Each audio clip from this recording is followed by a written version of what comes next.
ఈ రోజున హిందూపురం నియోజకవర్గంలో వైఎస్ఆర్ కాంగ్రెస్ పార్టీ ఆఫీస్ ని ధ్వంసం చేస్తూ మరియు మా పార్టీకి సంబంధించినటువంటి కార్యకర్తలను భౌతికంగా దాడులు చేయటం నిజంగా బాధాకరం. ఏదైతే నిన్నటి రోజున టీడీపీ పార్టీకి సంబంధించినటువంటి కార్యకర్తలు కావచ్చు, గుండాలనో రౌడీనాలనో తెలియటం లేనటువంటి పరిస్థితి. దారుణంగా పార్టీకి సంబంధించినటువంటి ధ్వంసం చేసి ఏకంగా అక్కడ ఉన్నటువంటి దేవుళ్ళ యొక్క పటాలను, రాజశేఖర రెడ్డి గారి విగ్రహాన్ని, అదే విధంగా చరిత్రకారులైనటువంటి కనకదాసు గారు మరియు ఎన్నో అంబేద్కర్ గారు లాంటి పటాలను కూడా కింద పడేసి తన్నుతూ నీచంగా వ్యవహరిస్తూ మా పార్టీకి సంబంధించినటువంటి వ్యక్తులపైన దాడులు చేసినటువంటి నీచ సంస్కృతిని మేము ఒక రోజున చూసాం. మరి అటువంటి పరిస్థితుల్లో మా పార్టీకి సంబంధించినటువంటి వారికి ధైర్యం చెప్పాలి, ప్రజాస్వామ్యబద్ధంగా ప్రశ్నించాలనేటటువంటి ఒక ఉద్దేశంతో ఇవాళ అనంతపురం జిల్లా అధ్యక్షులు అనంత వెంకటరామరెడ్డి గారు కావచ్చు, తాడిపత్రి నియోజకవర్గ సమన్వయకర్త పెద్దారెడ్డి గారు కావచ్చు, మరియు రాష్ట్ర ప్రధాన కార్యదర్శి సతీష్ రెడ్డి గారు మరియు వైఎస్ఆర్ కాంగ్రెస్ పార్టీ నాయకులు చాలా మంది కూడా హిందూపురంకు వెళ్లి అక్కడ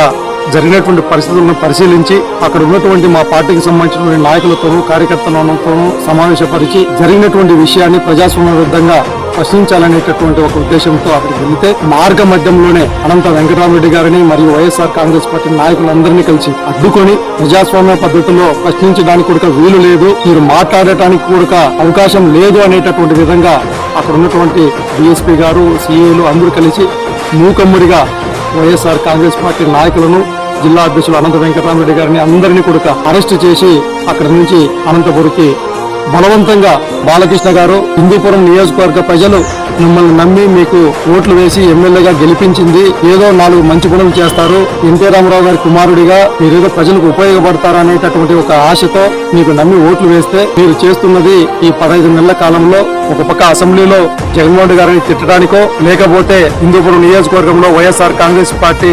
నాయకులపైన దాడులు చేయటం, పార్టీ ఆఫీసును తగలబెట్టడమో ఇది కాదు. మీకు నిజంగా మీకు వచ్చినటువంటి అవకాశంతో